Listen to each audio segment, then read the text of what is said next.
This is another album from 2018. Swimming by Mac Miller. Okay. Oh my gosh. It's an incredible album. Have either of you listened to this whole album? No, just the top hits from it. Lexer? Shame. You guys are missing out. It is an incredible song. Or incredible album. Mac Miller, a lot of people don't know this about him. He's just an incredible musician. Like, videos of him playing the piano or the guitar or really just any instrument, he's like extremely talented with music just in general. And this album has a lot more like singing on it.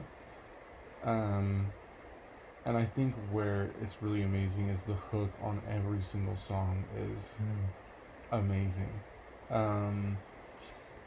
Hurt Feelings is a super hard song, and it was actually produced by J. Cole, which is sick. That's dope. What's the Use maybe has my most favorite bass line of all time. Really? It's so freaking good. But it's very like, I don't really want to say jazzy, but it's very like, I don't know. It's got a lot of feelings. Don't Know on this album is really freaking good. It's like a sad song, but like a good sad, you know? Yeah, I get that. 2009, incredible. I walked down the aisle to the instrumental of 2009. Fun little tidbit there. Crazy.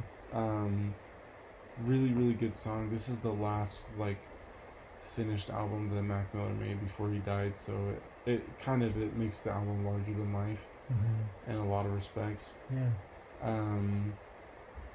This is probably my favorite production on a hip hop album of all time. Wow. Because it's extremely live. Yeah. Which is awesome. So cool. Lots of really cool beat changes throughout a lot of the tracks on this album, which is awesome. Yeah, fantastic album. Awesome. It's cool. Something I really admire about Mac Miller, I've never like really listened to him like in super detail, but is, and I hate to get into the race thing with rap and hip hop, but like something I admire about him is with him it's not about his race, about the music he's making, you know.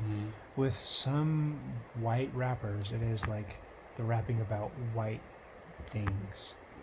And they're, instead of being a rapper that just so happens to be white, they are a white rapper with a chip on their shoulder for sure. Yeah. And Mac Miller is not that. No, he is a rapper, a hip-hop artist that just so happens to be white, where the most of the genre is predominantly black. And that is something I really admire about him, and I think that is super powerful with his music, where it doesn't matter what race he is.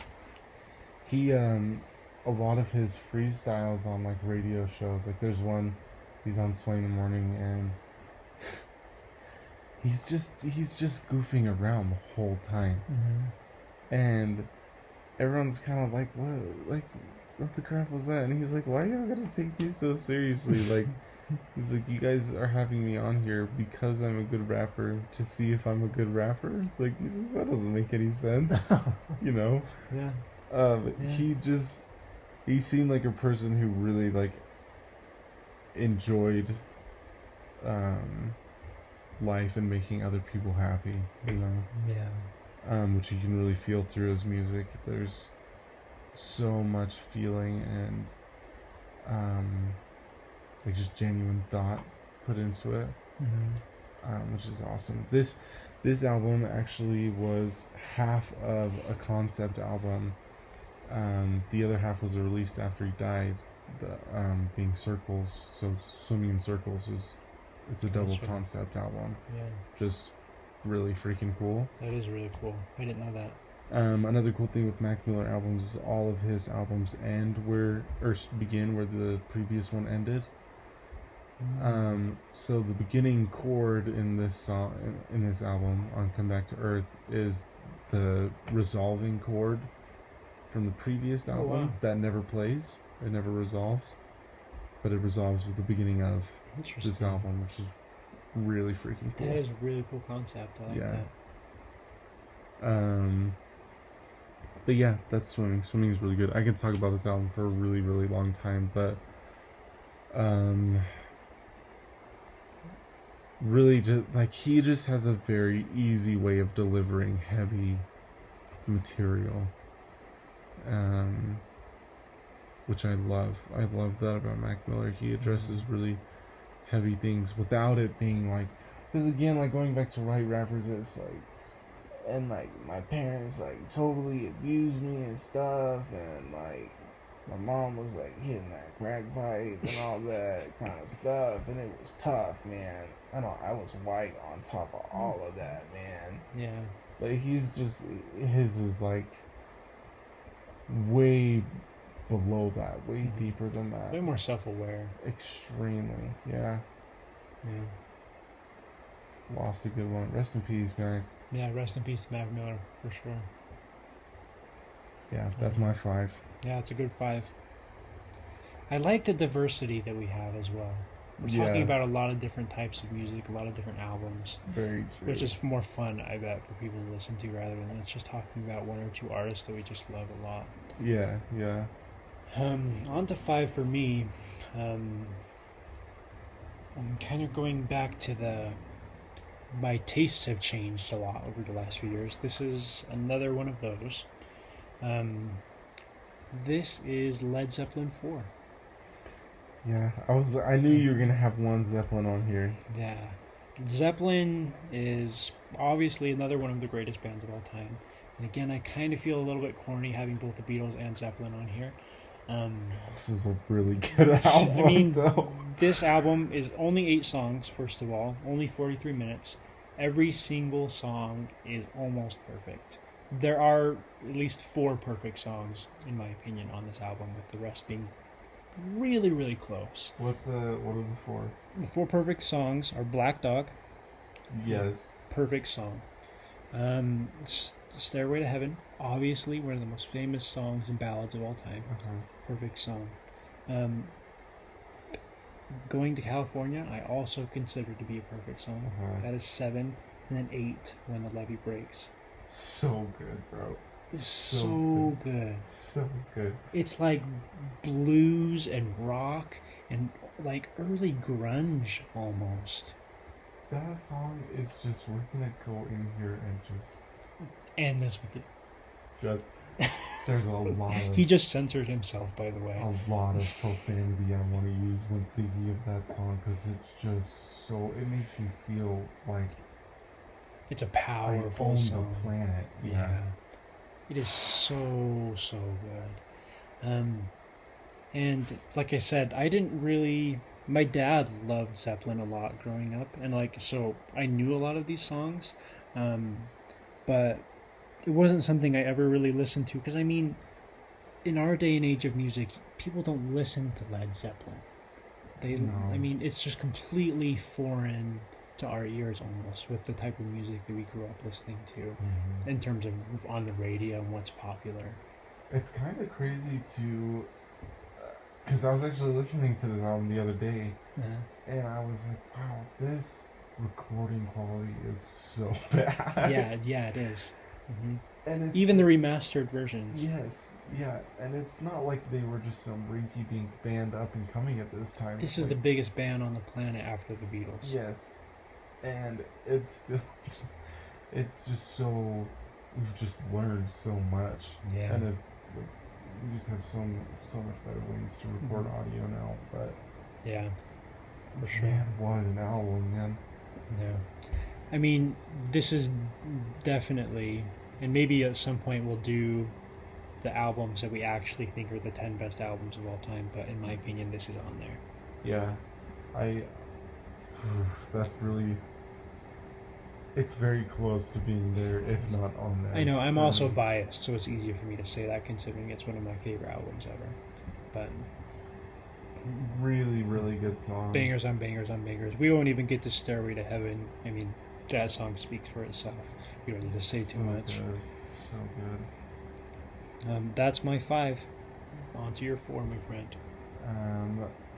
Number 4, akin to your 5. 1973, The Dark Side of the Moon, Pink Floyd. I knew it was going to be on your list. This is one I knew was on there.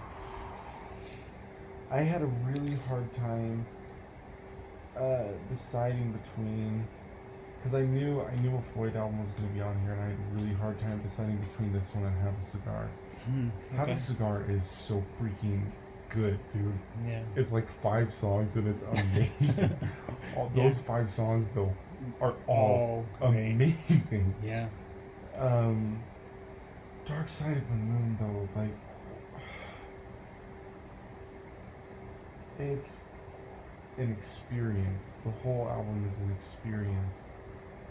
Yeah. I don't really know how else to describe it. It's like listening to a museum. Yeah, that's an interesting way of putting it. It's probably accurate too. It is so different. And there's a lot of different things on here. There's a lot of really soft, like psychedelic kind of like rock on here, but like Money is also on this. Yeah, which is definitely not psychedelic rock. No, not at all. It's like Money is a great song. It's so good, man. So good. Great Gig in the Sky is on here. Yeah. Just a soulful, like, she just rips into it, bro. I know. Oh my gosh. Yeah. I think my favorite song off of this album though is Us and Them. Oof. That song. saxophone solo. Yeah. Man, it's the thing that I love about Pink Floyd is anytime you hear them play, it's like it's as if they're like, this is the last time we're gonna be able to do this. Yeah. Like those guys could record so well. And I, like with David Gilmour, just himself, I consider David Gilmour to be the best guitar soloist of all time. Because all of his, I mean, he's obviously a very technically proficient guitarist. He bends strings like the actual technique of bending strings. He does that better than anybody else has or will ever do. Yeah. But his greatest strength as a guitarist is what his solos add to the actual song. I think a mistake that a lot of bands make when it comes to rock is like, well, it kind of feels like there should be a solo here, so rip it, bro. Yeah, for sure. Well, I feel like there's almost that like idea that had to be in it. Yeah. Back then, like you have to have a solo here now. Give the people what they want, man. Exactly. It's just that. And a lot of bands fall victim to that in that day and age, in the 70s and 80s, late 60s, probably up into the 80s. And one thing that I think Pink Floyd does really well to combat that is, we feel a solo coming. Is it going to be a guitar solo? Is it going to be a saxophone solo? Is it going to be a synth solo, a piano solo? Yeah. Is a vocal solo? Is everyone going to be doing that at the same time? You know, like this album is incredible. It's, I personally believe that there's not a greater band than Pink Floyd. Not necessarily that they are the greatest band of all time, but I don't think there's a greater band than Pink Floyd. The lyrics on this whole album, incredible. It's a project that puts you into your own mind a lot and really like kind of forces you to analyze. Introspective. Like, extremely. Yeah. Extremely. Yeah. It's like which again speaks to the experience of the album. Yeah. And that's what music is supposed to do to you, ultimately, right? That's why we love it so much, is it makes you reevaluate your values about yourself, your thoughts about yourself, just your outlook on the world. That's something that Pink Floyd did incredibly well. And honestly, I don't know if I ranked this properly, like, talking about it now. This this probably should have been 2 or 3 for me. But either way, incredible. Yeah. I mean, talking again about top 10 albums, like actually of all time, that's got to be on there. Yeah, I agree. And without a shadow of a doubt. I agree. Yeah. That is one of the greatest albums of all time. Ever made. Ever. Yeah, I agree. On to my number 4. We have an album and a band that mean a lot to me in my relationship with my dad. Something we were talking about earlier. That is a Jimmy Eat World album. Which one? There's been some debate about this, about which one I'm going to put on my list. I've been waiting. And it is Futures. Yeah, that's what I figured it was. Yeah. It is my personal favorite Jimmy Eat World album, and Jimmy Eat World are one of my favorite bands of all time. And like I said, part of that is they're also one of my dad's favorites, so I listen to it so much. Not necessarily the album itself, but just like their music, all of their greatest hits, as you would say. And it really hasn't been like I sat down and really listened to Jimmy Eat World's discography until, last maybe 3-4 years since I graduated from high school, for sure. So the last 5 years or so. And this one, in my mind, like, clearly sets itself apart from their other albums, and is like way more emotional. And that's where it speaks to me the most, is just the emotion put into some of these songs. Talking about one of my favorite songs ever, 23. Oh my gosh. Cannell turns 23 this week. I do turn 23 this week. We're recording this in June, on what is now Monday, June 13th of 2022. So in a few days. But anyway, this song is, something I love about it is it just breathes, right? They let the instrumentals play, and it just, I don't know, I don't think a vibe is necessarily the right word, but it just really has me in my feels. And I don't know if it's like the kind of airy guitar, and I go back to that word haunting. It almost has that effect a little bit, where it's like, but it's not in a bad way, where it's not like in a scary way. It's just put together so well. And I don't think it's necessarily definitely not one of their most popular songs. They were pretty big in the early 2000s. This album was released in 2004. But every single track out of 11, absolutely love every single song. And I think about like songs like Kill and Work and Futures, the title track. I listened to those songs so many times growing up, just because my dad loved it so much. A lot of this is just so nostalgic for me as well, and speaks to the relationship I have with my dad and how much influence he has had on me musically. I didn't talk about it a lot with the Kanye album, but the first rap song I really remembered really listening to was a Jay-Z and a Kanye West song that my dad showed me. Which one? Run This Town. Nice. From Blueprint 2. Yeah, 3. nice. But anyway, just, Jimmy Eat World is like me, my relationship with my dad, and how much that means to me, and like our very similar outlook on music and our very similar taste. And there's an even better example of this coming up that I won't talk about yet. But I mean, absolutely love this album. Absolutely love Jimmy Eat World. The song that's super underrated, "Drugs Are Me." Yeah. If you have not listened to that song, go listen to it. Great song. Oh, so powerful. All right, that's me done with number 4, Future's Jimmy Eat World. Dude, one lyric from 23. You'll sit alone forever if you wait for the right time. And then he follows that up with, just like a line later, he follows that up with, I'm here, I'm now, I'm ready. Yeah. I actually like crying right now, bro. Like, dude, I mean, no lie. I mean, I've said this a lot already. This song makes me emotional every time.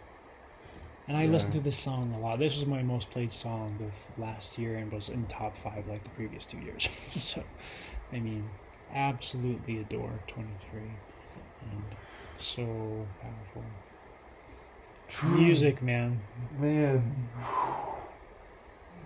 Crying at 1:30 right now. Yay, I love it, dude. I love it. Alright. Tanner knows that this one was coming at some point. This is coming in at number 3. This is the best-selling album of the year 2014. Ah, okay. J. Cole's 2014 Forest Hills Drive. I was just waiting for it. It was a matter of when, not if. It's going. Let me just say a couple things about this album before I get into it. All right. I said that it was the best-selling album of 2014. That's a fact. Mm-hmm. Yep. This album was released. So again, okay, best-selling album of the whole year 2014. This album was released on December 9th, 2014. In 3 weeks, it was the best-selling album of the year. No features. Oh. There's 0 features on this entire album. Yeah. That's crazy. That's absurd. Absurd. Unheard of. Like, actually. Alright, so J. Cole. This is J. Cole's first concept album. There's a lot of interviews with him talking about how he loved, how, like, he gives the analogy of The Lion King a lot. He's like, if you just sit and listen to Elton John's The Lion King soundtrack, you would have a really good idea of what's going on without seeing the movie. Yeah. And he wanted to do that with this. So the album's about a kid who kind of grows up in the hood and really wants to get out, wants to make it. He gets out, he does make it, gets to the top, and he realizes when he's there all of the things that mean so much to him he now no longer has with him. And he has to get back to it. Which that in and of itself is amazing and pure and beautiful. Yeah. It's so good though. This is really when I feel like J. Cole came into his own lyrically. 100% agree. A lot of he does a lot of his own production on his projects, and I don't know, there's something about this album that really, I mean, he just sent it, and he says over and over again in the documentaries that they were making leading up to the release of this album that he's like, I honestly don't care what the result is of this. Like, I feel 100% confident in it as a piece of art and as a project. And just ballsy.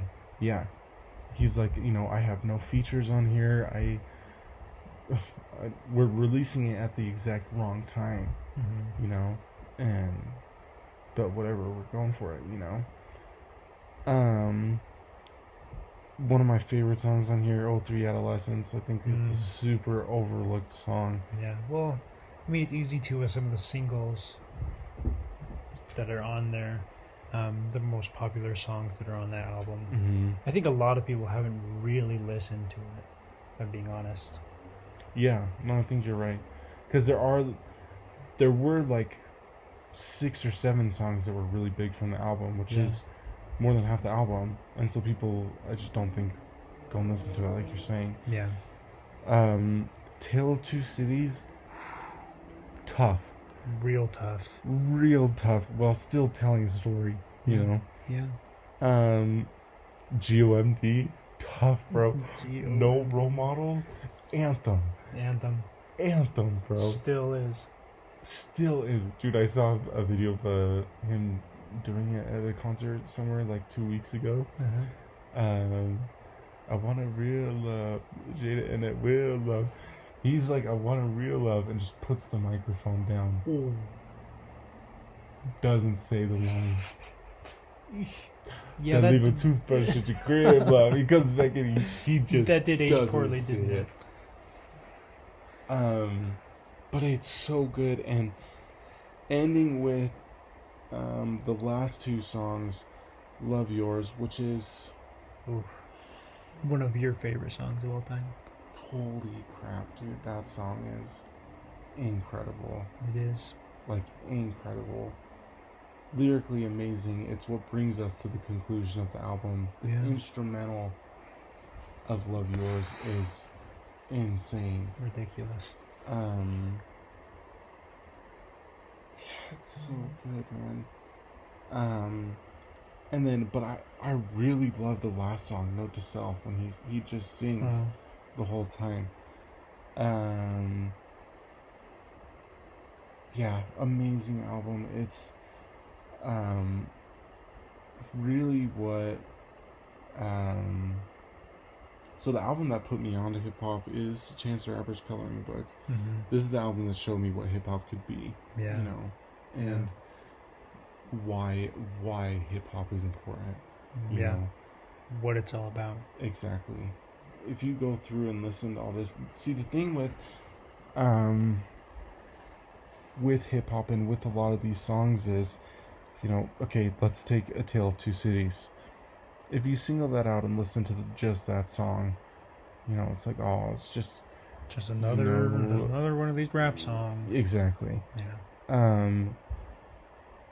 But then you put it into context, and you're like, holy crap, dude. Yeah. Same thing with his whole fall album KOD. You know? I think For Your Eyes Only is that way too. No, it's the same. Yeah. You go, like, you listen to a lot of those songs out of context, and you're like, oh, this guy, you know, whatever, just another typical rapper, blah. Not at all. No, man, like, moving pieces with every lyric. It's crazy. I think that's been one of the best developments of modern history, hip hop and rap is, and that's something that separates Cole and Kendrick from the lot. Is thematically their albums are on a whole nother level. Yeah. And you can take out those songs and they're great, like hip hop anthems that will last for a really, really long time. The songs that you remember. I will still turn up to No Role Models when I'm 90 years old. I know, me too. How could you not? Yeah. I may pop out a hip at that point, but hey, we still going for it. Yeah, you have to. And same with like some of Kendrick's most famous songs, like Good Kid, Mad City. I'm going hard to that. I'm going hard every time. Every single time. All right, I'm going hard every time, bro. I mean, you have to. But when you look at the album in the whole, at the album in whole, for each one of these Cole albums, I mean this one specifically because I think this is his best. I personally think it's his best, and you, being that it's your favorite, even if you don't think it's his best, you acknowledge that it might be. Yeah. Of course. And it's not my favorite, by the way. But anyway, and same thing with Kendrick. His albums thematically, the way that they are, it's just stunning. The way that they come to conclusions is is incredible. So I was really, really, really close to putting Mr. Morale and the Big Steppers on this. Wow. I was really close. That album came out last month. A month ago. That's literally the only reason why I didn't put it on there. That was That was album 11. Wow. That's crazy. Speaking about like recency bias and stuff like that, which is maybe what that is a little bit, but like that album is so good that it's only gonna rise up the more you listen to it. I listened to it today and I was just like, wow, this really is an amazing album. Like if we were to redo this a year from now, that's definitely on there for me probably too. And I think 6 months from now it's on there for me. Yeah. And I think going back to Happier Than Ever, that probably raises too the more. I mean, we're only a year out from that. For me, the conclusion that he comes to on that song, or on that album, I keep mixing those words. Mr. Morale and the Big Steppers. The conclusion he comes to for me is when he is on Mother I Sober. Yeah. When he says like, forgive all your abusers. This is transformation. This is transformation. And I was talking to my friend about that. I was like, I don't want to do that. You know? And really the whole point that he comes to is, it doesn't matter like what, because he says several times throughout the album that he like truly believes that he's like being a mouthpiece for God with this album, that he truly believes that what you're hearing in the album is what God would sit down and talk to you about. And he says, like, for me at least, the ultimate conclusion that he comes to is, no one can really fix these things inside of you but yourself. There's a lot of people that can help. There's a lot of people that are supposed to, or a lot of people who are placed in your life to help.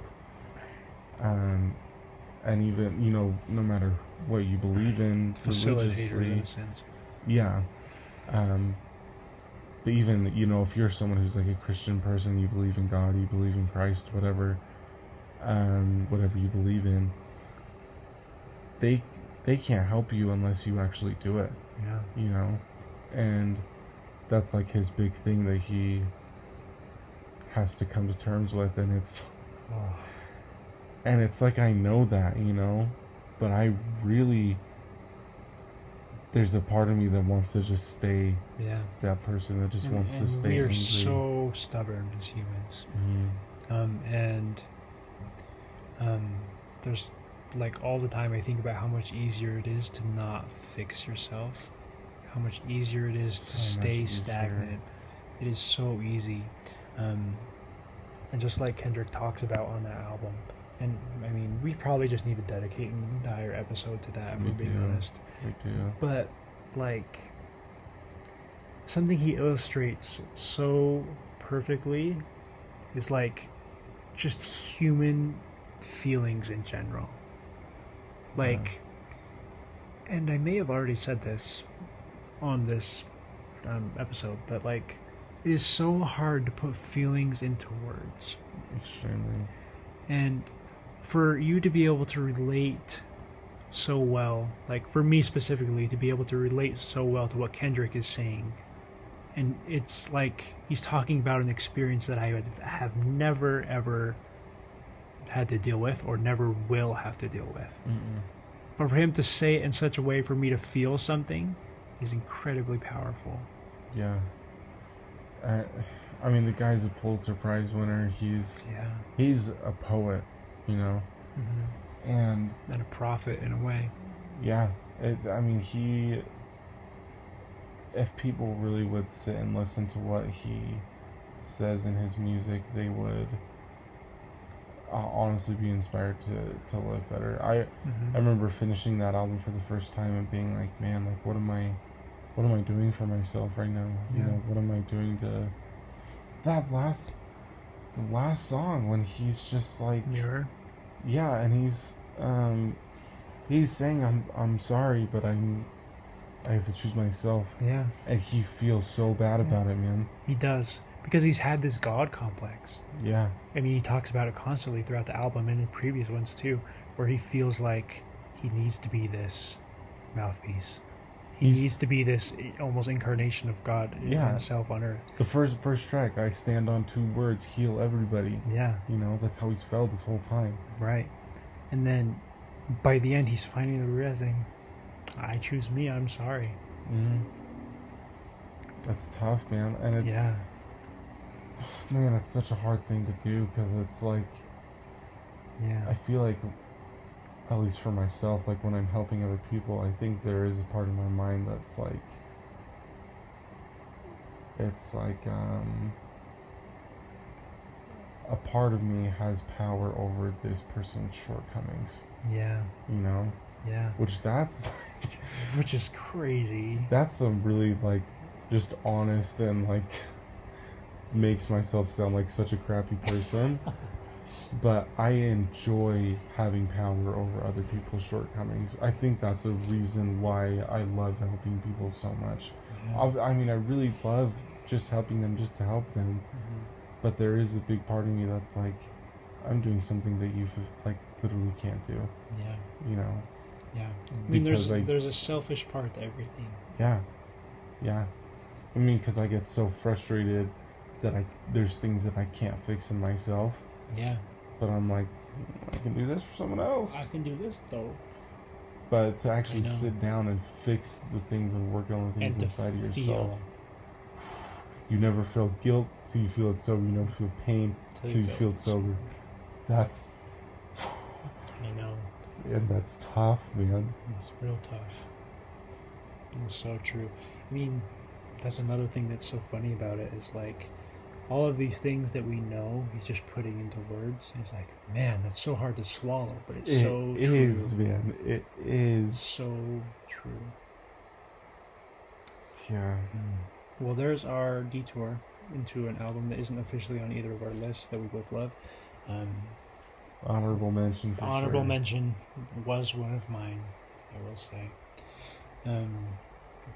Anything else you want to say about your number 3, 2014 Forest Hills Drive? Goated album. Just amazing. Goated. Alright. We knew Cole was going to be on there somewhere. We knew. On to my 3. Different turn, definitely, in terms of what we've just been talking about for the last little bit. Songs About Jane. Maroon 5. Love that album, bro. The original album from pop, alt-rock group. Maroon 5. I have been known to say for much of the last 10 years of my life or whatever, to say that Maroon 5 is my favorite artist. And like I've stated several times now, as I've changed a lot my taste in music over the last 2 years, I've kind of fallen away from that, realizing that there's a lot more to music than what Maroon 5 is in terms of pop, because I mean that's really all they are. But this album, Songs About Jane, is the furthest away from pop that they ever were. It is a lot more alt-rock, almost bluesy, in a sense. Yes. With a lot of guitar, a lot of angst, almost, in a lot of them. And this is an album that I absolutely, again, adore every single track. I mean, some of the most famous songs by them ever. I mean, you talk about, sorry, I'm getting the track list pulled up so I can start at the beginning.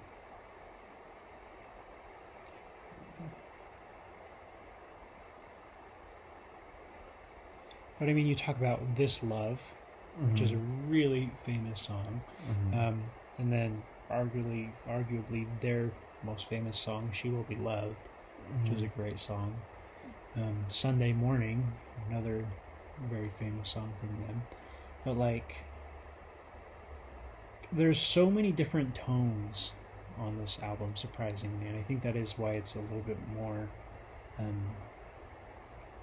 maybe loved, I think, because it's, for one, not nearly as poppy, which, I mean, pop music in general is just very divisive. And, like, it's just actually good music all the way through, instead of being kind of artificial, and it feels very real, which I really enjoy about it. And this is music I've been listening to for a really long time, and I probably would have considered this my favorite album of all time for a long time as well. But just music I really, really appreciate. Again, is super nostalgic for me, as I mentioned, over the last 10 years of my life that I've just absolutely adored. Nothing wrong with saying that you like Maroon 5. Just like to say that. Because I feel like it may not be super popular to say that, especially because I feel like now they are one of those bands where it's like, oh, Maroon 5, you know? It's an almost pretentious strain of pop music. It is. But I really do enjoy this album. And it's their first studio album. It is. You know? Yep. And it's incredible. 2002, 20 years ago. Oh gosh.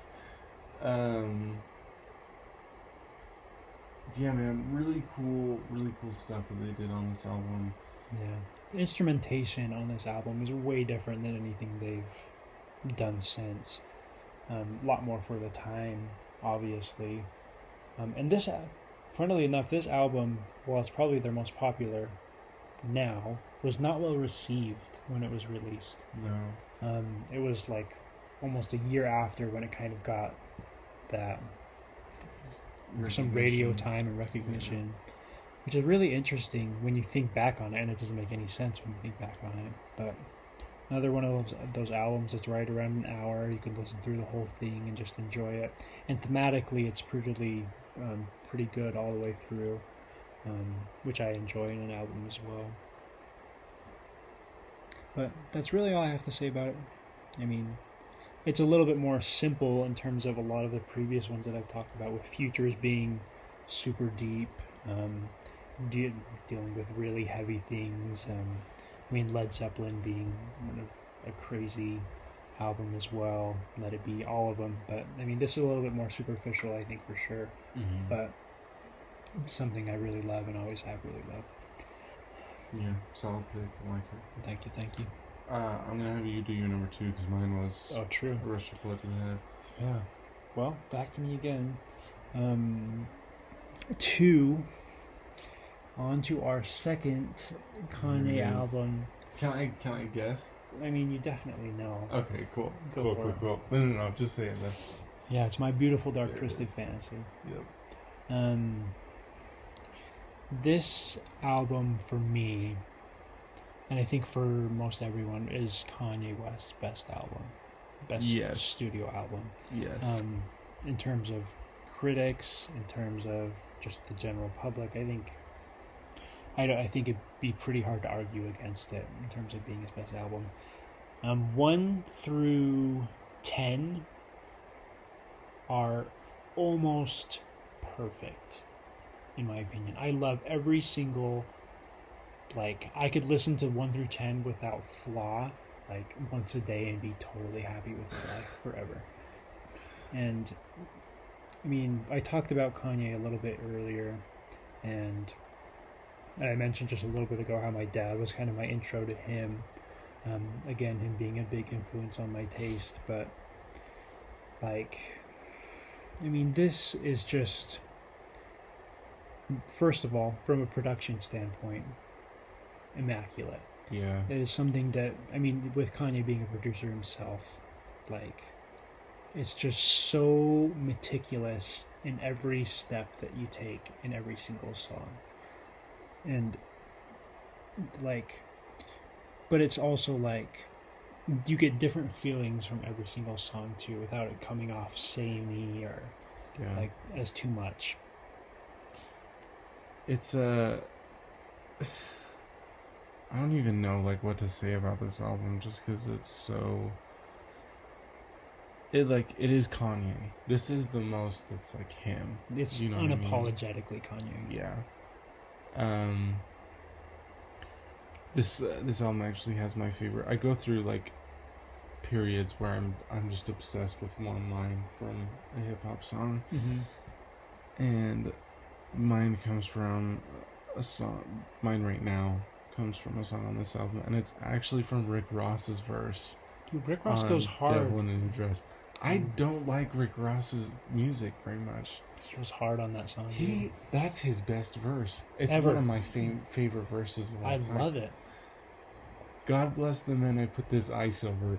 I love that line, bro. I literally have like a dream of just like rolling up to like you and Kay and my dad and just like giving y'all some ice real quick and just be like, these really are my dudes right here. Like these are my guys right here.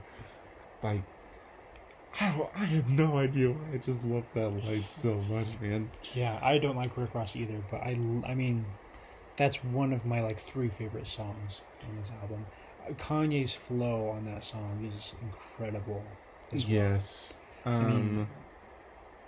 What's that? I need to say this line right that he has too in that. It's not letting me look at the lyrics right now. Otherwise, I would have it pull up. But I mean, there are a lot of like really, really smart, meticulous one-liners on this album. We ain't married, but tonight I need some consummation. Yeah.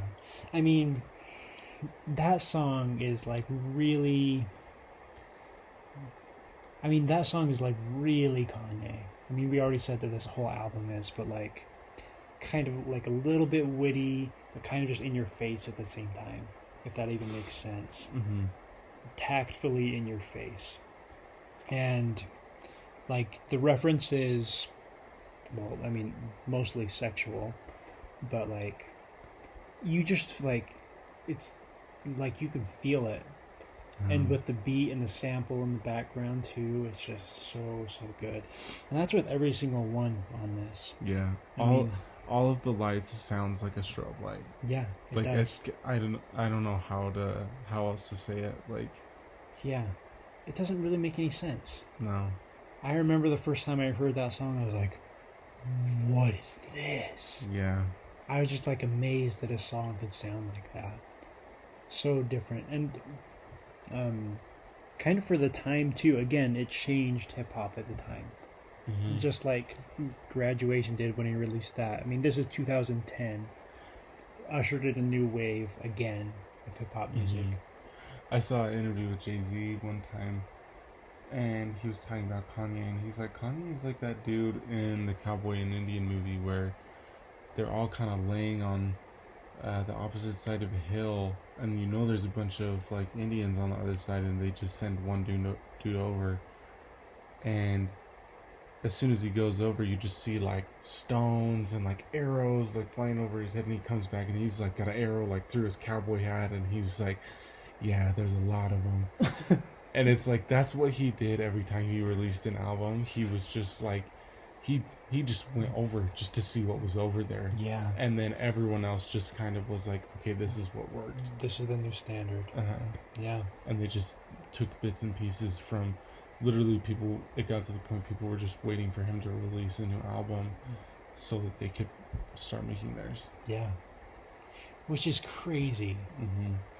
I mean, it speaks to his influence, and I mean, probably one of the most influential artists, and just, I mean, people in general.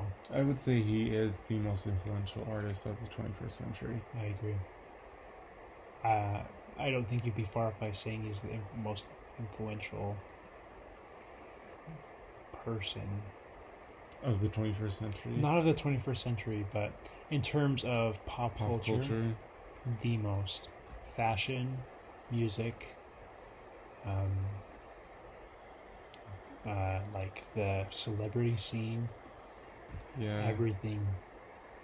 I mean, you think about like what's popular now with fashion: baggy t-shirts, the shorts, bulky shoes, That's Kanye. That's yay, bro. Just throw on a mask and you're yay. Throw on a mask, some sunglasses, dad hat.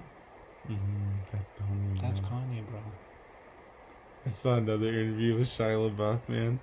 Shia LaBeouf was hanging out with Kanye, and Kanye was like, "Man, I really dig your style. Like, do you mind if I like just kind of go through your closet?" And he's like, "Yeah, dude. Like, you're welcome to anything." He took all of his clothes. he literally took all of his clothes. That's so strange, but it doesn't surprise me at all at the same time because that's such a Kanye story. Kanye. This is a dude who's hanging out with Shia LaBeouf at Shia LaBeouf's house and leaves Shia LaBeouf's house with all of Shia LaBeouf's clothes. That's so awesome. I mean, so strange, but He's so like, awesome. Shia LaBeouf's like, "What am I gonna say? Like, it's Kanye. Like, what am I gonna say? No, don't take my clothes, Kanye. Clothes. Like."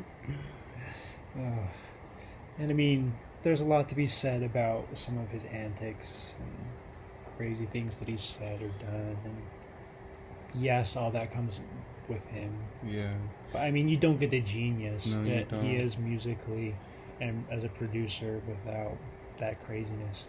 All greatness comes with some form of craziness, whether you see it or you don't. I mean,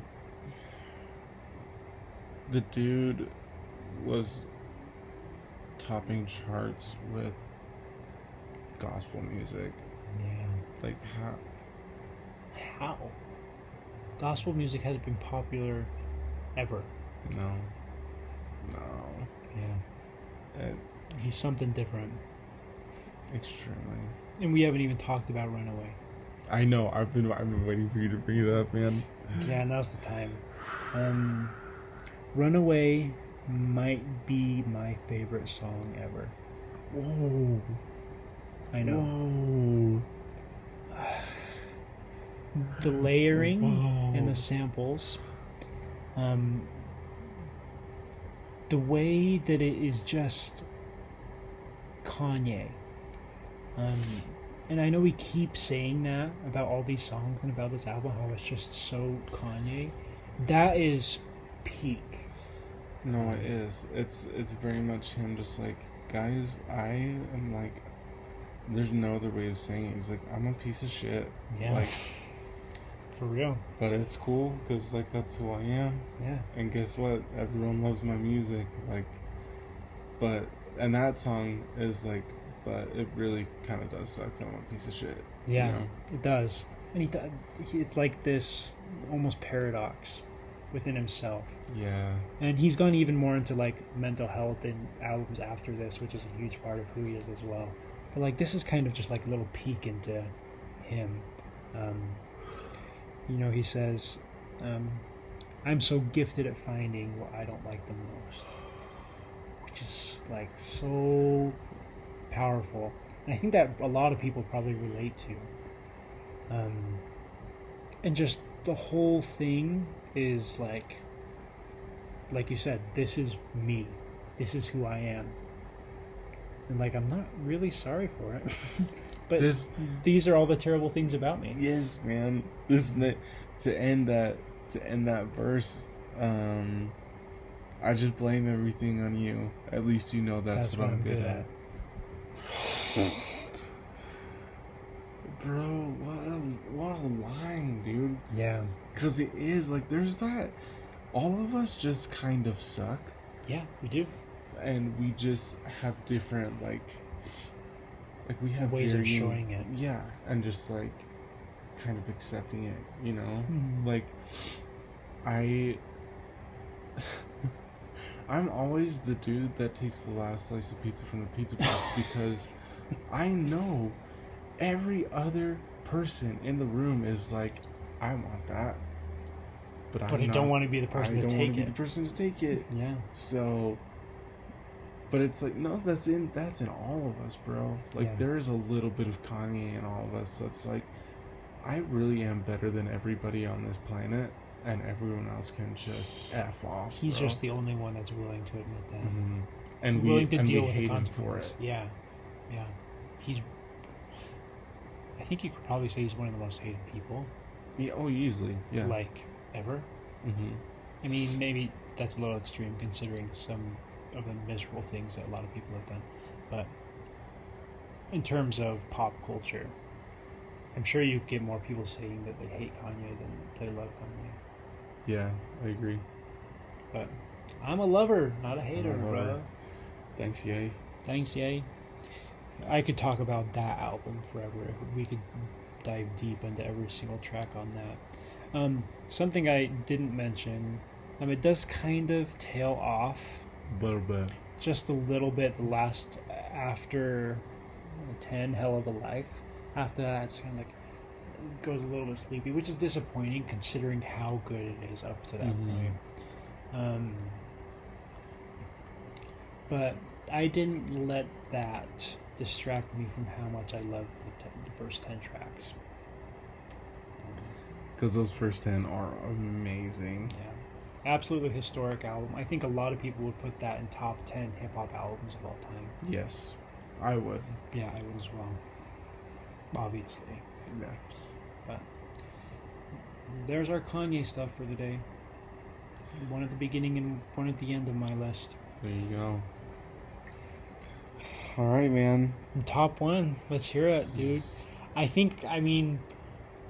would be super surprised if it is not what I'm thinking. I actually want to know what you think it is before I say. Well, just because I know how much... Last time we had a discussion relating to our personal favorite albums of all time. I know this was on there and it was really high for you at the time. So I would be super surprised if it was just not even on your list. Do you want to let's do honorable mentions first. Okay. Before we get to our top one. Like if you have 3 or 4 that really stick out to you. Honorable mentions, honestly, the Tarzan soundtrack. Phil Collins, bro. That's goated. That's goated. I didn't even think about that, but that is definitely one of my parents would say all the time talking about how I would just love that movie growing up. So good. Yeah. So good. So good. Great one to have honorable mention for. The Last Samurai score by Hans Zimmer. I love that. There's a lot of scores that I could say here, but I'll just say that one for now. Blonde by Frank Ocean. White Ferrari is a perfect song. It's a perfect song. It's a very good song. I haven't heard that song in a long time. That song is like therapy for me. It's so good. Gotta love Frank too. Gotta love Frank. Other honorable mentions. OK Computer is an honorable mention for me. Same. That was top 15 for me as well. The Disintegration by The Cure is an honorable mention for me. That was a tough one to take out. That was a 12. I thought that was going to be on yours. Not going to lie. Is that the one that you were talking about, or? No. Okay. No, that's not. I really love that album. There's just like 3 tracks on it that I'm like. The other ones are the other like 6 are amazing. Yeah. I agree with that. I'll just say those for now. Yeah, those are good ones. All good. I mean, I related to most of those. For me, looking at my list here, I did have Damn, Kendrick Lamar on there. Yeah.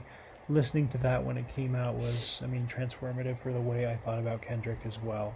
And that's a little bit different than his previous albums, but an album that I absolutely love and fell in love with when it came out. I feel like I have to shout out Night Visions, Imagine Dragons, their first studio album. I know, kind of corny. That's why it's not on the top 10. But that speaks more. That it's not on your top 10. Thank you. That speaks more to my relationship with my brother and the way we bonded over Imagine Dragons and when that album came out in like 2012 or 2013 or something like that. And that Imagine Dragons are still a band that we really enjoy together. So that's why I feel like I have to shout that out. One more for me real quick. Do it. Album, Michael Jackson. Oof. That was a tough one. One of the greatest of all time as well. Purple Rain by Prince as well was a tough one to cut. Yeah. Up there. Let's see. And then I also feel like I have to shout out Big Sean a little bit because he's another artist that I really love. Which one? I don't think this is his best album, but it's my favorite. I Decided, 2017. I figured that's the one you were gonna say. Yeah. And that's because it was senior year for me when that was released, and I remember listening to the so much. I listened to it so often, and it was just like a time period for me where it was kind of a weird transition from you go from high school to an adult. Mm-hmm. And I don't think it's definitely not fair for me to say I relate to what Big Sean is talking about on that album because I mean again totally different life than what Big Sean's life is. Mm-hmm. But he talks about quite a few deep things, Mm-hmm. Mental health struggles that he had on that album that I really appreciated him talking about, and I love that album as well. And then Eminem's craziest verses on that album. oh yeah, Eminem's one of my favorite Eminem verses ever on that album. Two Detroit kids, by the way, Mm-hmm. Em and Sean. And then I feel like I have to shout out another Beatles album, Abbey Road. Yeah, I was surprised that one wasn't on yours. Yeah, I debated for a long time between the two of them, but I absolutely love Abbey Road. Yeah, great one. Mm-hmm. Great album. That's it for me in terms of honorable mentions. In terms of what I think your top album is, because I think you know for sure what mine is at this point.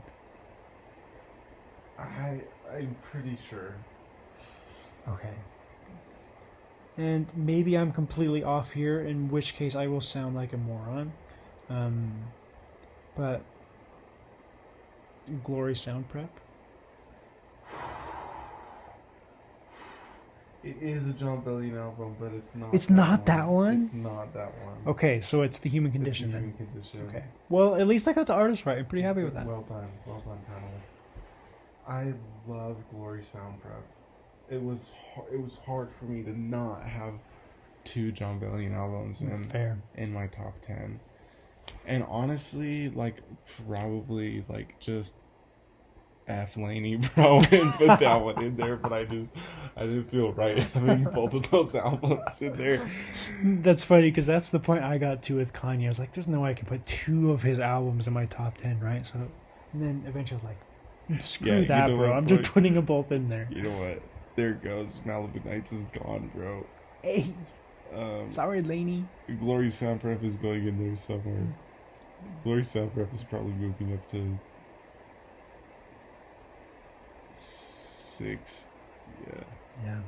Well, I just assumed that it was going to be in your top 5 because I remember you loved it right around the time because it was the same kind of time period, right when you got back from your mission. Yeah. And you listened to the crap out of it. Oh my gosh, that's such a good album, bro. It's so good.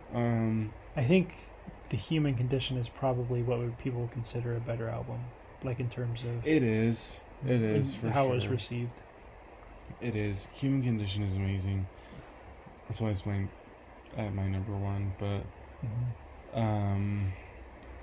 take as long as you want on this one, dude. It's number 1. John Bellion, where do I even start with this album? This is the most intricate album I've ever heard in my life. So John Bellion talks about how he just he's the youngest in his family, and there's always a part of you that I unfortunately you haven't experienced this, Tanner, but if you have a sibling that's older than you, there's a point in your life where you just they are just amazing, you just idolize them so much. And want to be like them. And so John Bellion talks about how his two of his biggest influences with music was his brother and his sister. His brother Listen to a lot of Kanye. Listen to a lot of Wu-Tang. Lots of anything that Jay Dilla touched. That's what his brother was listening to. And then his sister was listening to Death Cab for Cutie, Dashboard Confessional. Yeah, it's a little bit different. Very, very different. Dashboard Confessional. I love Dashboard It's Confessional. so good, dude. And he found himself just kind of in the middle of that as far as what his music is. Yeah. Really cool thing about them too, all of there's tracks that his sister sings on. And there was an interview when he was asked like which of his parents is talented or both, and he's like neither of them plays any instruments, neither of them can sing, like they're tone deaf, like they can't sing. And they're like, well, how did you guys learn? His mom would play Simon and Garfunkel every day driving them to school, and that's how they learned how to harmonize. That's how they learned how, like, you know, just listening to good freaking music, dude. Of course. Like, shout out to them, by the way. I feel like they deserve a shout out. They totally do. They totally do. We grew up with that. Yeah, that's my first memory of harmony. Yeah, is just sitting in there and in the old living room and hearing Inge and Lou singing, and I was like, these two people are singing at the same time, but they're singing two different things. It's the same words at the same time, but they're singing two different things. Yeah. It blew my freaking mind. But yeah, anyway, this is an amazing album. The genre blending is incredible on this album, and it's really, writing lyrics is a really interesting thing because the lyrics that you use and the way that you can approach things changes with what style of music you're making. Right.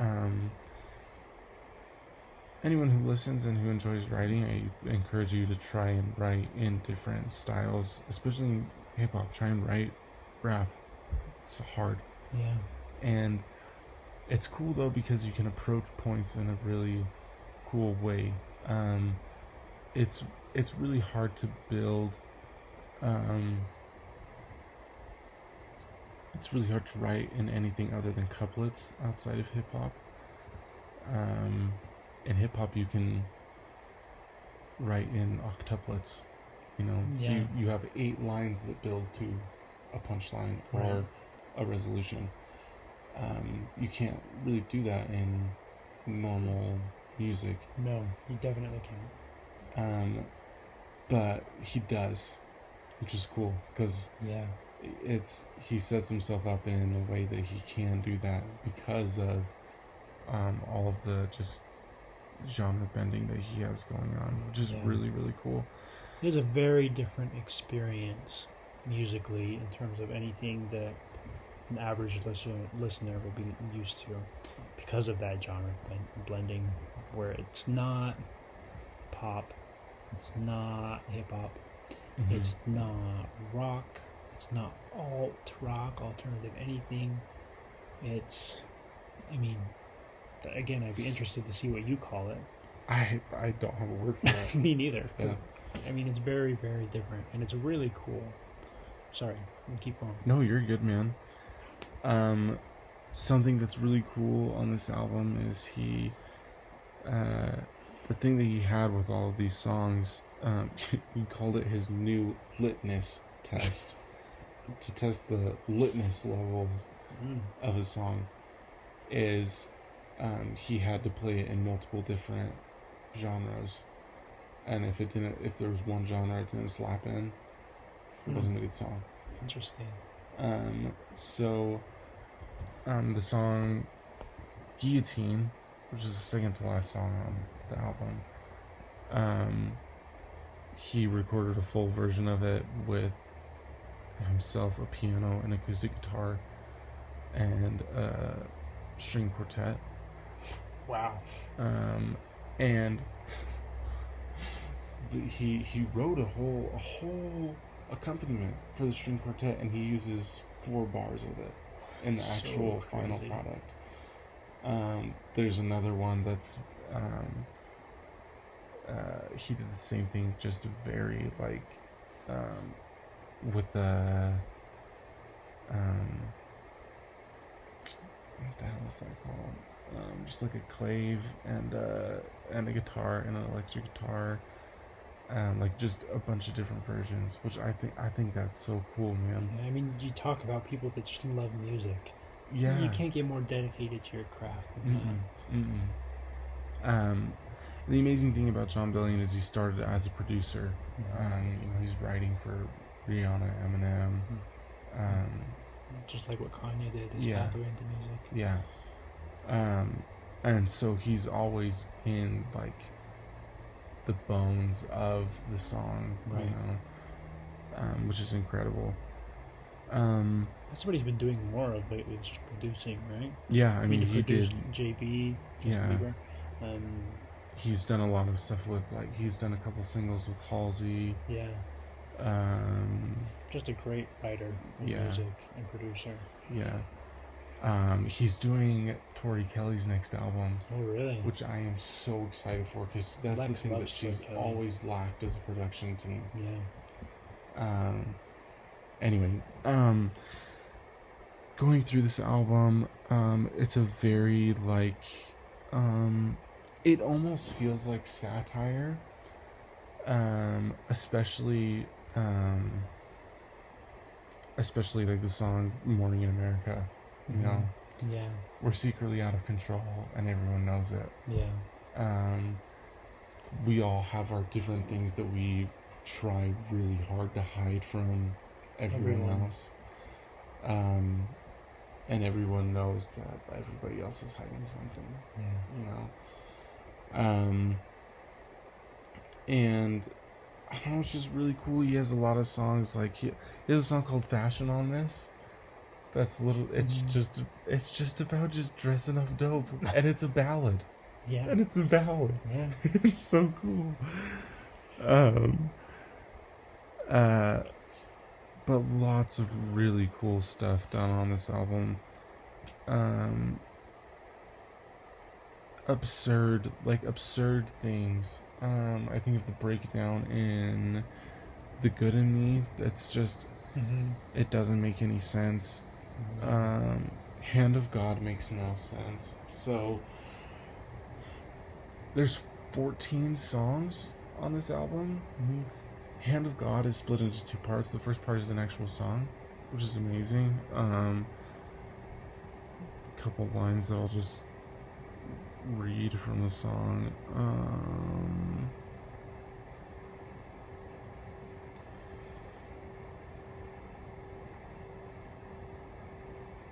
I can't find the line that I'm looking for. Yeah, I'm just a man who lusts, gives, tries. Sometimes I lose my way. Like, that's just, you know, again, it speaks to that thing that we were talking about with Kanye and a lot of these other albums. What makes these so good is just really just admitting that you're a piece of shit, you know? Yeah. Which is a really, really hard thing to just say. Yeah. I mean, we hide our feelings so naturally. I hide those things that we are so insecure about. And to be able to admit that in your art is what makes it so powerful. I mean, his second verse in the song, he talks about, you know, he's talking with his ex-girlfriend again and all this stuff, and it says she's got hope that we're getting back together, and he says, "I just know that I'm horny and I'm lonely, just admit it's crazy," you know.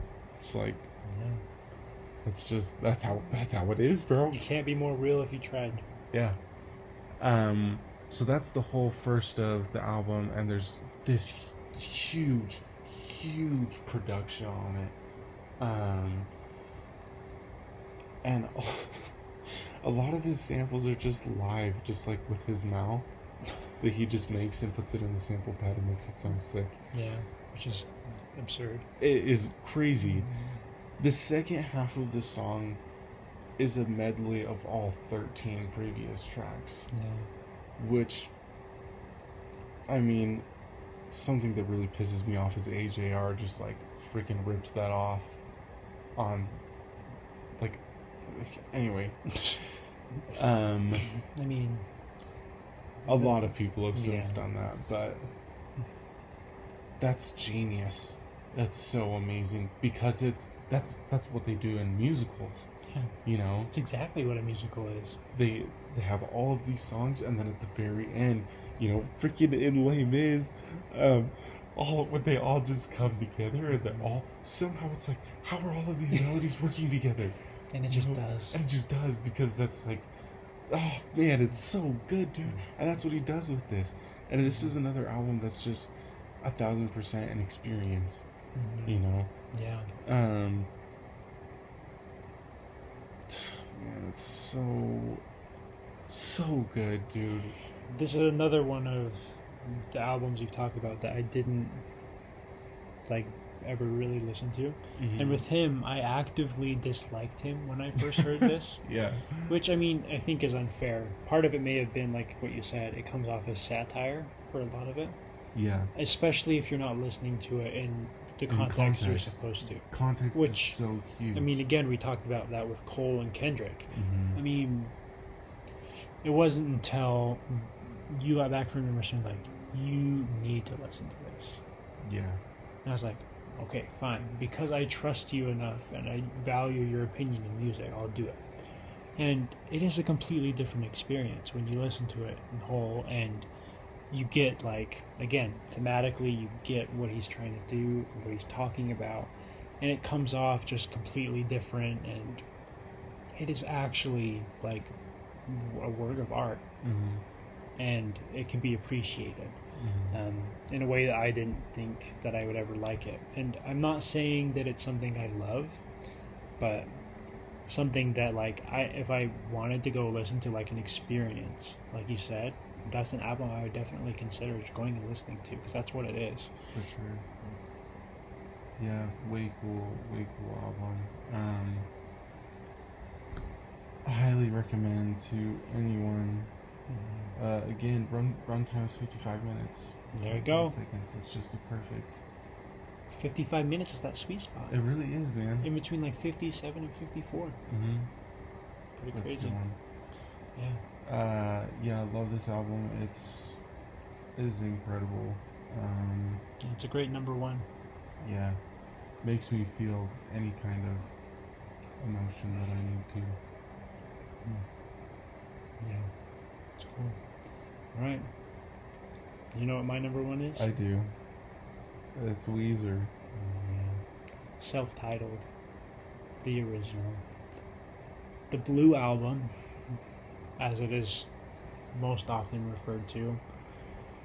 And let's start off at the beginning, because, I mean, What a bunch of freaking weirdos. these are middle-class, random white weirdos from California. And I mean, like, you look at the album art, they are all abnormal-looking dudes. Which makes me love it a little bit more. These guys had to have been some of the. There's dudes out there who looks just like these guys who were like the first people to buy stock in Facebook. Oh, absolutely. Like, that's exactly. You what could these not guys have look like. categorized them better if you tried. That's just like a perfect statement. But I mean, somehow, some way, like, they put together just an amazing album. And Weezer in general is very divisive, and a lot of their albums, like, most people would say they fell off after this. But arguably one of the best albums of the 90s. I don't know if I'm reaching out on too far of a limb there by saying that. I don't think so. And I mean, this was in '94. This was released 5 years before I was even born. But this was going back to my dad again, right when Big shout out to Dan. Yeah, big shout out to my dad, Champion Dan. himself. The champion, the ultimate, I mean, influence for not only music but so many things in my life, and I don't want to keep talking about it just to not get emotional, so I'll not touch too heavily on it right now. But the first song I ever remember listening to was on this album. Which one? Not even close to the best one, but it is No One Else. It goes, I want to go, who will last and no one else. Yeah. I mean, it's not even close to the best song on the album. No. But that's the first song I ever remember hearing. Wow. Which is crazy, right? I mean, I would have had to have been 2, 3, 4 maybe, way back when. And for some reason, that memory sticks out very vividly in my mind. I remember we were sitting downstairs in what used to be our computer room, like an office room, and what eventually turned into my room and then Jordan's room. But there was a computer like right when you walked in on a desk. My dad all the time would like, I don't even know what it was, but it's like this computer program where the song would play and there'd be like twisty turning lights. Dude, yes. It was like really cool early thing 2000s. ever. Sickest thing. So cool. Just a moving kaleidoscope. Yeah, Like... exactly. It was a moving kaleidoscope of colors and different things, and the song would just play with it. Mm-hmm. And that's the first song I ever remember listening to while doing that. And I remember loving the song like instantly. And then I remember when we were done, my dad comes up from downstairs. He's like, Julie, guess who likes Weezer? Because I don't think my mom historically really has ever liked Weezer. Oh, that's a big shock to everybody on the planet. Yeah, I know. And Mom, I'm sorry if you're listening to this and that's wrong, but that's the impression I get from you, just so you know. I like Weezer. But anyway, I mean, I think that kind of accurately shows my appreciation for this album from a very, very young age. And I think it'd be an understatement to say that this is the album I've listened to most ever. I've listened to this album legitimately for all 23 years of my life, probably. That's awesome. Which is crazy. Yeah. And again, track by track, I love every single one on this album. I mean, you have the really big ones, Buddy Holly and Say It Ain't So, which are some of the best rock songs of the 90s. Yeah. Or at least for the genre that it is. Mm-hmm. Just historically amazing songs, and Say It Ain't So is so deep with Rivers going into talking about the relationship with his dad, and I mean, I can't relate to that necessarily, being as more of a toxic and with the alcohol involved and stuff, but it's a really deep song. For sure. But also doesn't necessarily come off that way, which is kind of cool, and something I really appreciate about it. And it's weird. I mean, you talk about how much you relate to certain things in your top album, John Bellion, but I don't know if I necessarily feel that way a lot on this album. I mean, a lot of driving this to be my number one is that nostalgic factor, but also just how much I just love the music. And it's weird because I feel like, as I've said numerous times already, that the emotional part of music is what makes it so good, and the way that you connect to what people are saying and the themes involved is why music is so important to us as human beings. And I don't necessarily feel like a lot of what Rivers is singing on this, Rivers Cuomo being the lead singer of Weezer, is super relatable. Some of it is. I mean, there's In the Garage, he's just talking about random stuff that's in the garage, and this is where he feels safe. Is Surf X America on this album? Yes, it is. It is. I mean, what a random song. It's not even necessarily about anything, right? You take your car to work, I'll take my board. And when you're out of fuel, I'm still afloat. That's the chorus. Yep. And I love it. But it's not necessarily about anything. At the end.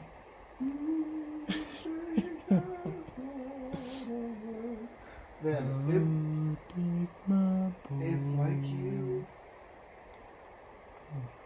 went to some random house party and they were like these kids just kind of playing in the basement, and you're like, oh, they're actually kind of good. Yeah. That's them. That's dude. Weezer. Yeah. That's their niche. Uh-huh. And part of me... So I feel like every indie band is really like from Weezer. No, I agree. I think this album is incredibly influential. Yeah. For what indie music is nowadays. Even though that's not necessarily... I mean, it's just a rock album, probably. Yeah, I wouldn't call it indie, but it's like... It is. Yeah. The themes are. Yeah. Themes of it are indie. And I think my personality... I mean, we talk about how nerdy we are. I think I am kind of like a quirky... I don't know if that's the right word, type person, where I like the weird random stuff that they're talking about. Yeah. Part of me really likes that. On My Name is Jonas, like, he talks about, my name is Whitefield, got a box full of new toys, fresh out of batteries, but they're still making noise. I mean, like, what? Like, what the hell even is that? What the hell is even you? What the hell is even that? It doesn't make any sense, right?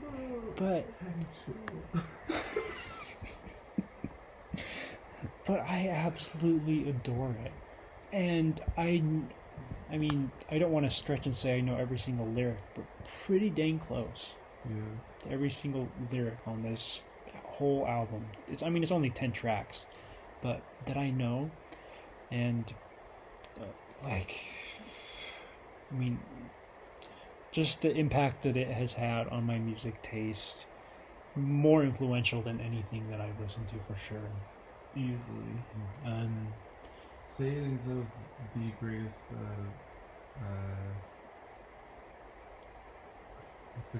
rock band. It's the greatest rock band The greatest rock band song. Of all time. Yeah, I agree. Man, rock band. Talk about another throwback. But I mean, I could keep talking about every single track and just go through every song and talk about how many random lyrics that I love. But kind of finishing out with Only in Dreams is another kind of more retrospective, kind of different. It's the final track, but like him almost like being aware of like thoughts and like random things. It's almost like he's high, like realizing random things, like in between. He says in between molecules of oxygen and carbon dioxide. He's like talking about a woman as if she's in the air, like you could feel her. Whoa. Which is interesting, like super otherworldly almost. Yeah. And it's kind of more airy and slow, but then it gets like hits super hard at the chorus and towards the end of the song. It almost comes off as ballady a little bit. Just an absolutely amazing song. Another fun line from that, just real quick. That way there's no way I will crush you, your pretty toenails, into 1,000 pieces. Yeah, that's a line. There you go. I mean, those lyrics are very indie. Oh, they're super indie. It's just, the only reason it's not just indie is just that it's performed in a rock way. Yeah. With super heavy hitting guitars and drums. And I mean, they like to talk about their influence a lot in terms of music, and Van Halen, just like big grand rock bands, Queen of the 70s and 80s. Speaking of, I'm surprised not to see a Queen on. They were actually in my honorable mentions. The Game, I'll go back to that, is my favorite album of Queen's. They are a band that I don't feel like they have a really, really good album. I agree. Their singles, I mean, if you were to compare singles, they're on the level of the Beatles. Yes. Yeah. But that's probably top 15 for me as well, The Game by Queen. But yeah, that finishes out my list as well with Weezer. The Blue Album. The Blue Album. That's a solid list, Hannel. Thank you. Your list was killer as well. Definitely a few surprises in there. For sure. It made the pod more fun, I think. The Potty Pod? Yeah. Bro, screw Laney. I took him off. Glory Sound Prep. Hey, John Bellion represent.